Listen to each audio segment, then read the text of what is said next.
തന്റെ 100ാം വയസ്സിൽ ആദ്യമായി ശബരിമല ദർശനം നടത്തി പാറുക്കുട്ടിയമ്മ. വയനാട് മൂന്നാനക്കുഴി പറയരുതോട്ടത്തിൽ പാറുക്കുട്ടിയമ്മയാണ് തന്റെ 100ാം വയസ്സിൽ ആദ്യമായി അയ്യപ്പനെ കാണാനെത്തിയത്. തന്റെ 3 തലമുറയിൽപ്പെട്ടവരോടൊപ്പമാണ് ആദ്യമായി ശബരിമല ചവിട്ടിയത്. കൊച്ചുമകൻ ഗിരീഷ് കുമാർ, കൊച്ചുമകന്റെ മക്കളായ അമൃതേഷ്, അൻവിത, അവന്തിക എന്നിവരോടൊപ്പമാണ് പാറുക്കുട്ടിയമ്മ സന്നിധാനത്തെത്തിയത്. മൂന്നാനക്കുഴിയിൽ നിന്നും ഡിസംബർ 2 തിരിച്ച 14 സംഘത്തിനൊപ്പമാണ് പാറുക്കുട്ടിയമ്മ പമ്പയിലെത്തിയത്.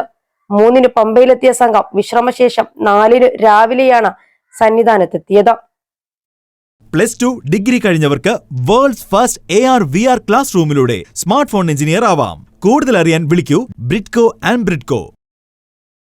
നേരത്തെ പോകണമെന്നുണ്ടായിരുന്നു, പക്ഷെ അത് സാധിച്ചില്ല. ഇനി 100ാം വയസ്സിലെ ശബരിമലയിലേക്ക് പോകുന്നുള്ളൂ എന്ന് തീരുമാനിച്ചു.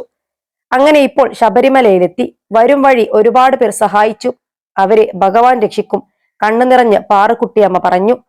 1923 ജനിച്ചെങ്കിലും മല ചവിട്ടാനുള്ള പാറുക്കുട്ടിയമ്മയുടെ ആഗ്രഹം സഫലമാകുന്നത് ഇപ്പോഴാണ്. വല്യമ്മ ആഗ്രഹം പറഞ്ഞപ്പോൾ തന്നെ സാധിച്ചു കൊടുക്കാൻ ഗിരീഷ് തീരുമാനിക്കുകയായിരുന്നു. മുടങ്ങിപ്പോയി നിങ്ങളുടെ പഠനം പൂർത്തിയാക്കൂ. അംഗീകൃത യൂണിവേഴ്സിറ്റികളിൽ നിന്നും ഓൺലൈനായും ഓഫ്ലൈനായും. Aid education. Call 9037242243.